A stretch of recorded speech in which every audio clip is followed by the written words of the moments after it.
Friends, இப்போ நம்ம பார்க்குறது என்ன அப்படின்னு பார்த்தீங்கன்னா, இது நல்லா கொஞ்சம் கவனமாக பாருங்கள். அதாவது சோறு மாதிரி இருக்கும். இது என்னன்னு பார்த்தீங்கன்னா சோறு கிடையாதுங்க, அரிசியை இந்த மாதிரி செஞ்சு வச்சுருக்குறாங்க. கடையில் அரிசியை வாங்கினீங்கன்னா கவனமாக வாங்குங்க. அதாவது என்ன பண்ணுறாங்கன்னா, அரிசி மாதிரியே ரெடி பண்ணி அதை அந்த அரிசிக்குள்ளே மிக்ஸ் பண்ணி கலப்படமாக செஞ்சு இது விற்பனை பண்ணுறாங்க. 1 கிலோ அரிசி வாங்கினீங்கன்னா இதை போல் 100 கிராம் இருக்குது. இதை நீங்கள் தண்ணியில் அரிசியை நீங்கள் போட்டு கழுவுவீங்க பார்த்தீங்களா? அப்படி நீங்கள் கழுவும்போது அந்த அரிசி புஷ்ஷுன்னு ஊறி அரிசி பொரி மாதிரி, அதாவது சோறு மாதிரி, வெந்த சோறு மாதிரி பெருசாகிடும்.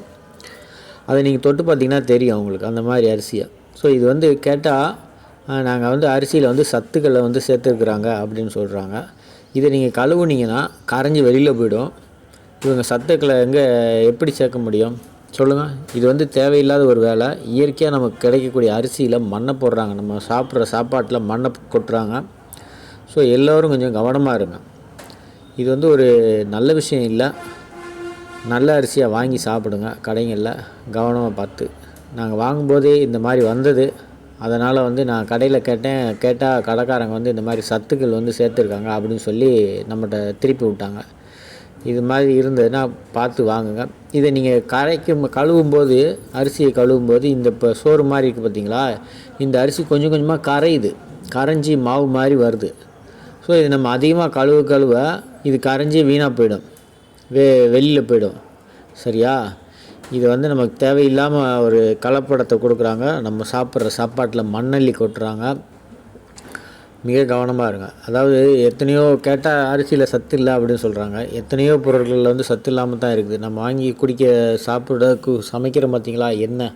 இந்த எண்ணெயெல்லாம் உண்மையான எண்ணெய்ன்னு சொல்லவே முடியாது. ஏதோ ஒரு எண்ணெய் பார்த்தீங்கன்னா ரீஃபைண்ட் ஆயில்னு போட்டிருப்பாங்க. இல்லை விட்டமின் ஏ சேர்க்குறோம், பி சேர்க்குறோம், டி சேர்க்குறோம், இ சேர்க்குறோம் அப்படின்னு.